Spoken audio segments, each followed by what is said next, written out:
I'm Felicia, And I'm Ian. and we are the Paranormal Lovers.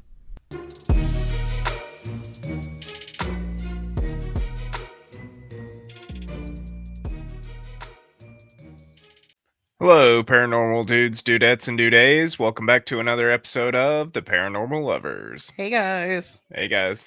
thanks for coming back and joining us for another week. 103. Yep, episode 103. 103.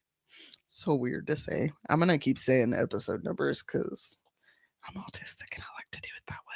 Part 2 of the Indrid Cold. Part 2 of the creepy ass fucking smiley man. It's better than what I'm going to be talking about next week. So, What'd you love about this week, baby?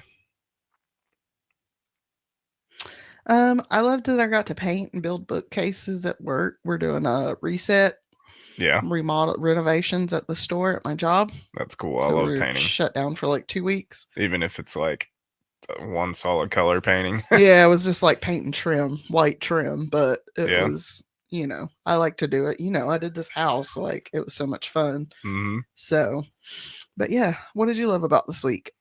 I love that Patty went to the planetarium this week.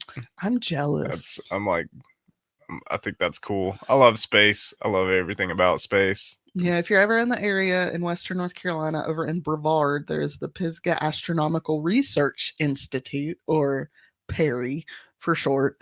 And yeah, the kids got to go over there, got to go into the planetarium. They got like these huge, what are the things that you look at the sky with? Telescopes. Huge telescopes. One of them has That's a cool. smiley face painted on it. I don't know. It's weird, but yeah. Lucky little shit. She's like, got to go in there and see the constellation in the night sky. Yeah. It's like, you lucky little shit. Lucky little shit. Also, we went to Math Olympics this week, and we went into the gym, which is where they had the first grade stuff at, which is what grade she's in. And she got bored, and she was like, let's go out in the hall where the second grade stuff was at. She fucking killed it, bro. That's cool. Like, fucking killed it. Yeah. Our kid's so smart. And I'm like, okay, how are we going to not make her feel crazy when she's older and help her actually like use the smartness for something? Right. Because I'm like, that's another one of those things where I'm like, she got the neurodivergence. Because I was also that kid that was super fucking smart. Yeah. And doing shit. I was too. Way ahead of my age. Yeah. Shoo-wee. All right. Now let's get the business out of the way. If you are a fan of uncovering the buried history that some people do not want you to learn, give our show Rethinking Our History a try, wherever they're connecting dots of how things today are directly linked to actions in the past. Mm-hmm. We will be at Haunt Lana on Lake Lanier on Lanier Island on Lake Lanier from March 14th till the 16th. There is a link for tickets in the show notes. If you would please be so kind, give us a follow, like, or share on social medias. Facebook, TikTok, Instagram, and also YouTube. Just search for the Paranormal Lovers in the search bar. If you would like to support the pod, we have a couple of ways to do so. First, we have a Patreon at patreon.com/paranormal lovers. There you get early access to unedited videos of both shows, as well as stickers and other swag. We also have a merch shop at theparanormallovers.threadless.com. Finally, if you have a personal story, be it true crime, paranormal, or historical, or if you have a topic request, please email us at theparanormallovers@yahoo.com. All right, babe. What do we have this week for the second half of Indrid Cold? All right. So where we left off, Indrid Cold was being summoned by an alien that was giving him the best come hither as he stepped back into the spaceship and rose back up into the sky. While Woodrow Derenberger went home to frantically call the police. We talked about the many people who saw the smiling alien that night on the stretch of highway in the Appalachian Mountains of West Virginia. And if you watched or listened to episode 101, you know that the smiling alien had told Woodrow that he wanted to meet with him again. Well, Indrid Cold, the smiling alien, did just that. That's nice. They sometimes don't come back, so it's nice this one did. Right. The next day, on November 4th, Woodrow was driving with a friend when he felt a strange tingling sensation around his forehead. Little did Woodrow know that his friend sitting beside him also had these sensations, but Woodrow knew that it was his outworldly friend trying to contact him. At first, he did not want to speak with Indrid Cold. They were traveling south on Route 7, headed into Parkersburg, when Woodrow finally decided to speak with Cold telepathically. Woodrow had this to say about it, quote unquote. Mr. Cold suggested that I slow down and drive very carefully, and said that the ship was high directly over my truck, and that he was following me. He told me that the first time he had contacted me, he had only asked me questions to calm me and settle my fears. At this second contact, I was not frightened, and he told me repeatedly to drive very carefully. I had a feeling that I cannot explain. The feeling was in my head, not pain, but the sensation I was hearing my own voice with his words. He t- he also told me that their time was not exactly as ours, that they have 3 seasons: planting, harvesting, and cold, whereas we have 4: winter, spring, summer, and fall. He said that his people had a life expectancy of 125 to 175 of our Earth years. I don't want to live that long. At this time, he told me that his first name was Indrid, and that he was getting ready to break contact. He then explained to me that I would receive a severe shock when he did so, and that I should prepare myself for it. I was listening very intently to every word he said, and had begun to think of questions to ask him when he told me that he was leaving. End quote. I bet his friend thought, this guy's going to kill me when he received that shock. Mm-hmm. Because, uh, he had to twitch a little bit. They had to do Like, something. Like, mm-mm, right? mm. How many times do we like get up, try to move, bend over, and we feel the twinge of something, and we're like, mm. At least he didn't like. That's probably why he was like, be very, very careful and slow down because you're about to get Right. zapped. Shocked. Yep. Also, probably super awkward silence because, like, Yeah, I know. I read a lot of fantasy books, and there'll be somewhere people will have like telepathic communications, and they're like with their friends, and they're like, "Hello, could we speak out loud, please? Thanks. This is weird. You two are just like staring at each other." right. So Indrid leaves Woodrow for the day, but things with Woodrow and Indrid Cold just keep getting weirder, kind of like Asheville. Keep it weird. Keep it weird. Uh, s- Sorry, the city we live near is a very strange city. There literally used to be a website for it called Freak City USA. Yep. It's no longer up because this was like early 2000 internet. Yeah. It was a great website, dude. There was shit that was happening all the time in Asheville. Right. It was great. So things got weird between Woodrow and Cold. So strange and weird that Woodrow Derenberger wrote a book about their relations. He, About their, I'm sorry, was that the right word? relations, They were having relationship, relations. maybe. I don't know. Relations is another word for sex. So I was like, they were having relations. What? Maybe. He recalls one encounter with Cold where Cold showed up on Woodrow's back porch with an alien friend named Carl. No, not Carl. Carl Jr. is here for your children. I, I imagined Carl from Aqua Teen Hunger Force, if you've ever seen that show. I have. It's a I guy no, from Jersey, like, I haven't yo. because it came out. It was a little before my time.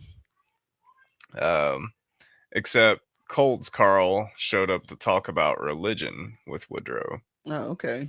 Apparently, he spent 2 hours telling Woodrow how their people were monotheistic, that they believed that there was only one divine creator, that they strive to love one another as God's children. That's giving me creepy Cold vibes. I mean, it is, but I'm also like, okay, so they just figured out how to fucking get along. Right? They got it right.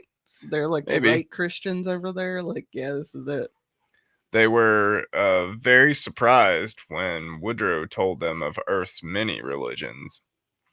In an encounter with them a couple of days later, Woodrow learns Carl's first name, Carl Ardo. Wait, so his name's Ardo Carl? I guess so. Ardo Carl. Or Carl's full name, excuse Oh, me. okay. Carl Ardo. Carl Ardo Yeah. is here for your children. Sorry. That's all I can think of. Anytime I hear Carl, it's either Carl's Jr. Carl's Jr. now has custody of your children or no, Carl. Yeah. Um, and so, and Woodrow got invited to take a tour of Carl and Indrid's ship. Woodrow also learned during this time that Carl was the arm and the hand that he had seen during the first encounter with Indrid. I wonder if Carl and Indrid are paranormal lovers. Wink, wink. Yeah, I'll see what I put up with here. Dad jokes. So bad. Woodrow then does what all of us in the paranormal world dream of doing. He goes with Carl and Indrid. Uh, go with, you ask? Woodrow, aboard Carl and Indrid's ship, travels to the Amazon jungle. Yay. Not the warehouse one, the one with a lot of trees. Nope, not that jungle. That's a concrete jungle right there.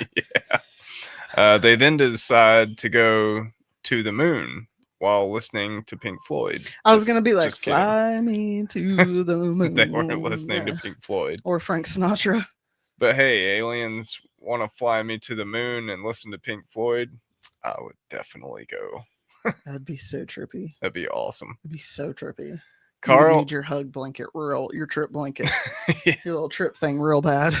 Carl and Indrid then take him a step further and take Woodrow to their flagship, the mothership of Lanilus. Legolas? Lanilus. Legolas. Which is Carl and Indrid's home planet. Mm. And the tour didn't stop there. They took Woodrow by Saturn to show him Saturn's agricultural society. Okay, how many times though have we heard stories of people having these interactions? How does he remember? They let him remember? I don't know. I guess they let him remember. Like, because think of like Betty and Barney Hill or Yeah. like any of the other people that we've talked about. Like, they're not allowed to keep their memories. Right. But he's just like, oh yeah, we went on a joyride. Yeah. They took me around the block to check out shit. Yeah. Took me around the galaxy to see what's going on out there. They then take him all the way to the homeworld Lanilus itself. Can we get this planet added to Kerbal? Can you just take me there and leave me there, please? Right. Woodrow was not allowed to leave the ship, though, once they arrived at Lanilus. You know, bird flu. They were worried about contamination and vaccination. So, I mean, I'll take the jab to go to another planet. It's fine. Right. Give me the alien vaccine. Yeah. I don't give a shit. Get me the fuck out of here. Woodrow tells us about this in his chapter 5 of his book. There are 15 of them written about Carl and Indrid taking Woodrow with them on their travels through the universe. All right. Yep. Woodrow writes about meeting other aliens, including meeting Indrid's wife, Kimmy. Kimmy. I'm thinking of Kimmy. Kimmy Schmidt. Was it Kimmy Schmidt? Kimmy Schmidt, yeah. The Incomparable Kimmy Schmidt. Mm-hmm. That show was crazy. He tells in his book about Kimmy showing him how to wash their clothes on Lanolus. Uh, if you guys want to read about Woodrow's adventures with Indrid, Carl, and Kimmy, the name of his book is Lanolus, and you can purchase one yourself on the interwebs. Now, remember how I said that Indrid Cold was a cryptid? Or did I say that on the first one? You said it's debatable whether or not he's an alien or a cryptid. Right. Anywho, some people tie Indrid into being a cryptid. And if you know anything about cryptids or West Virginia around 1966 or the game Fallout 76, you would know about Point Pleasant. Mothman. It's a town in West Virginia that had the most famous cryptid encounter of all time, the We Mothman. haven't covered Mothman, have No, we? we haven't. What the hell? I know. How are we 100 episodes into this shit and we ain't covered Mothman? I don't know. The Mothman encounter happened in Point Pleasant on November 15th, 1966, only 13 days after the Indrid Cold encounter, which is also really close to Point Pleasant. It's about 51 miles away, according to Google Maps. Okay. There were also stories of men in black showing up asking strange questions, and stories of Native American curses. Of course. Indigenous tales, nightmares of the Americas. Let us know. We'd love to cover this too. This area of West Virginia during this time was a hotbed of paranormal activity. But with Indrid Cold, the reason people seem to think he's more of a cryptid is because of his beautiful smile.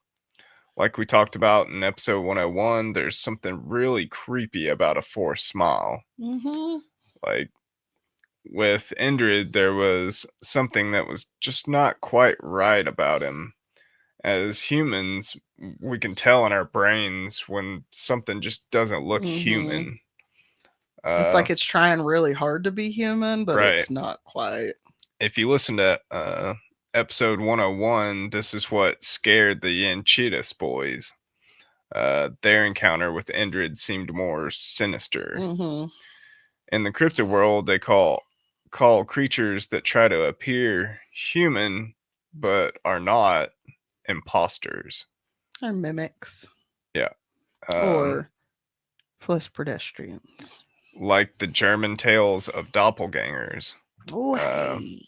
these guys were fairy like creatures that sneak into the overworld and take innocent humans and replace them, forcing the family of the victim to take care of them while they lie about. That sounds like a changeling to me, but okay. Right. Usually the family is just glad they didn't lose their loved one for good, not knowing that they have been replaced by a doppelganger. There are also Native American tales of flesh, flesh pedestrians Yeah. Skinwalkers, who are folks. imposter like and have to be invited into one's home before they can do bad things and feed upon their victims. I didn't know all that. Then there's Indrid Cold, the grinning man. Most tales of Indrid are those of him haunting people's dreams. A tall man with slick back dark hair with an eerie grin from ear to ear. There has been thousands of stories of people having nightmares of the grinning man. Uh, what's that staff in Skyrim? It makes like the whole town have nightmares. I don't know. Maybe he has something like this in his spacecraft. Okay, so people are thinking because I've heard of the grinning man from nightmares. So this is saying that the grinning man and Indrid Cold are the same being, and there's not like Kinda, yep. Indrid Cold, this grinning man, and then like another grinning man that gets into your nightmares. Right. They're saying Hmm. they're one and the same. But That's weird because it feels like the Indrid Cold that Woodrow came in contact with is not evil. right. He's more like curious. See, this is what I was thinking. Is there two separate, like, is this like the weird grinning man like the weird one out of the black sheep of the grinning man cryptid family, where he like wants to know the people and get to know the people, and then all the other grinning people are like, we just want to eat their faces. I don't know. Maybe. Um, Evidently, there's like a whole race of them, but he usually pops up in precarious places in the dreams, popping out of the closet, perching on a dresser, or standing ominously in the corner of a room. Most of the time, it will shock people awake, and you'll just wake up screaming. Yeah. But there are some that say they have gotten sleep paralysis from the grinning man's dreams, uh, which is fucking See, terrifying. and anytime a lot of stories about sleep paralysis involve the Hat Man. So now I'm Yeah, like, are the Hat Man and Indrid, like the grinning man, like the same somehow thing, intertwined? maybe. uh, like the little troll in Stephen King's Cat's Eye movie, just sitting on top of you while you sleep, still stealing your breath with you fully awake. Like that's You know what that sleep makes me think of? paralysis. What?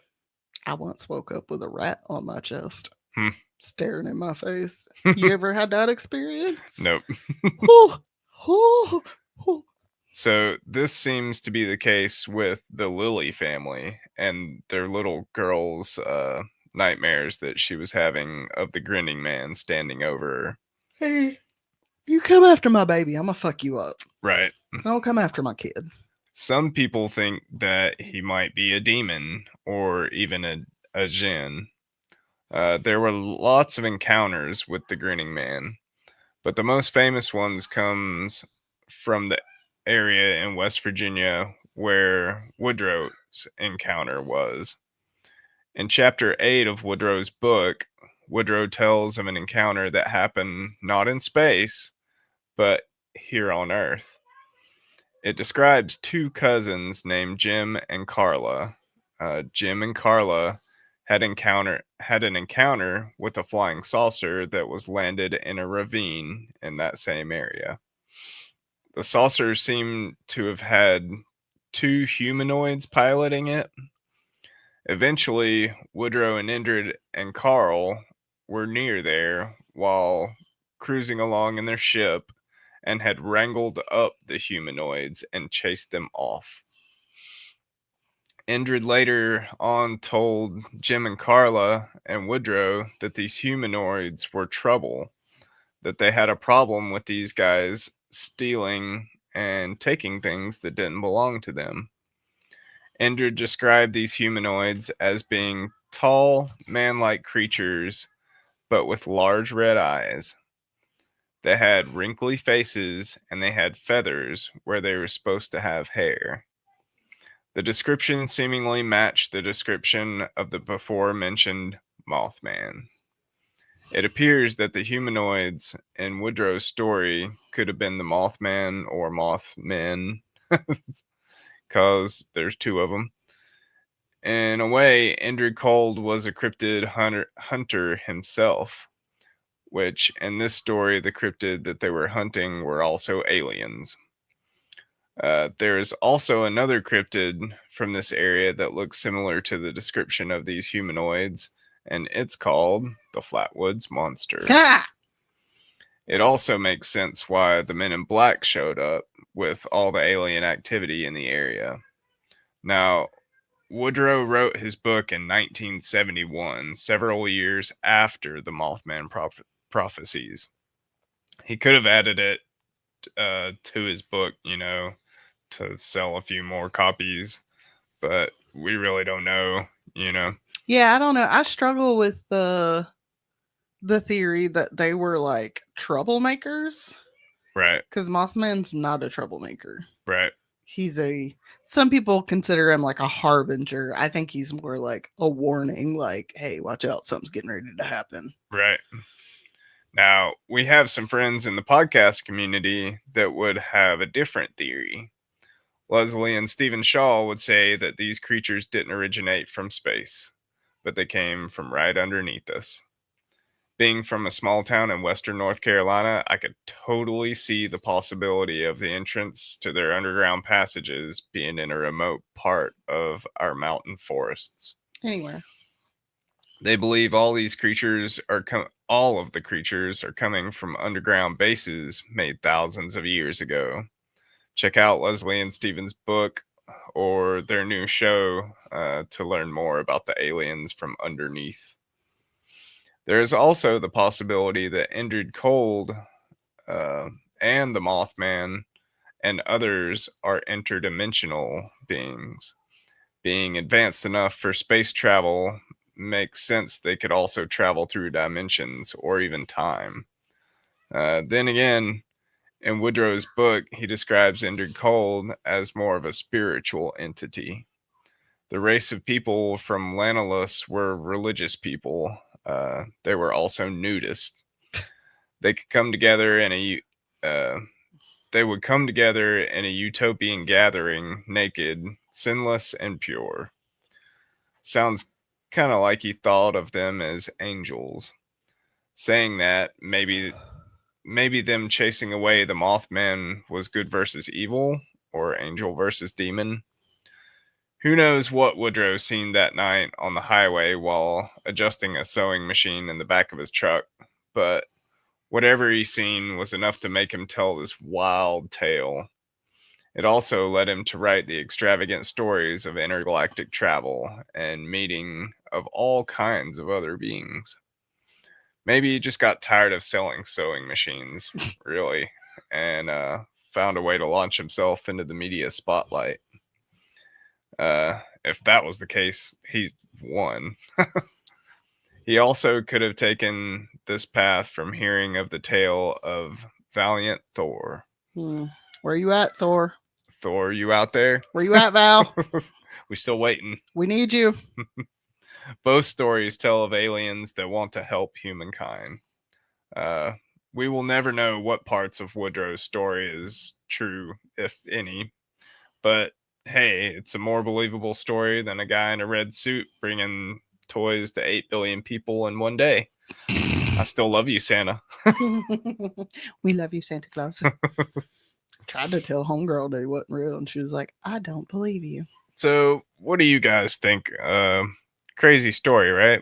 What do you think of Indrid Cold? See, I don't like that they were chasing away Mothman because Mothman is like the zaddy of cryptids. We love Mothman. Right. Mothman can do no wrong. If you're chasing away Mothman, I don't think you're the good guys. Right. And it's weird that like there's Woodrow, a possibility that it could have been like aliens instead of Mothman too. Yeah, I mean it could have been something else. Because if they were humanoid, Mothman, he's humanoid, but like you can tell that he's a cryptid. Right. You know what I mean? Like he looks like he has like the body shape of a man, but he's got feathers everywhere. He has wings. He's got red eyes. Right. You know what I mean? These guys, I don't know. I don't like them. Yeah. I think Indrid is like creepy. I think the one that Woodrow contacted is like the black sheep of the family. Mm-hmm. And he's just like wanting to like get to know humans and like learn about them and be friends with them. Right. Him and Carl. Carl. And then yeah, I don't think they're good people.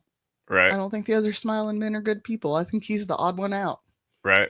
I think the other ones are evil, and I don't want nothing to do with them. Yeah. Nothing. That's the story of Indrid Cold. All right, guys. Well, that was weird. Something about West Virginia. Yeah, it's like a hot point of stuff. There's some because like there's so much natural, untamed, untapped wilderness in West Virginia. Yeah. No idea what the fuck's going on up there. None whatsoever. All right, guys. Well, thanks for joining us for this week's, and we love you guys, and we will see you next week. Bye. Bye. I was actually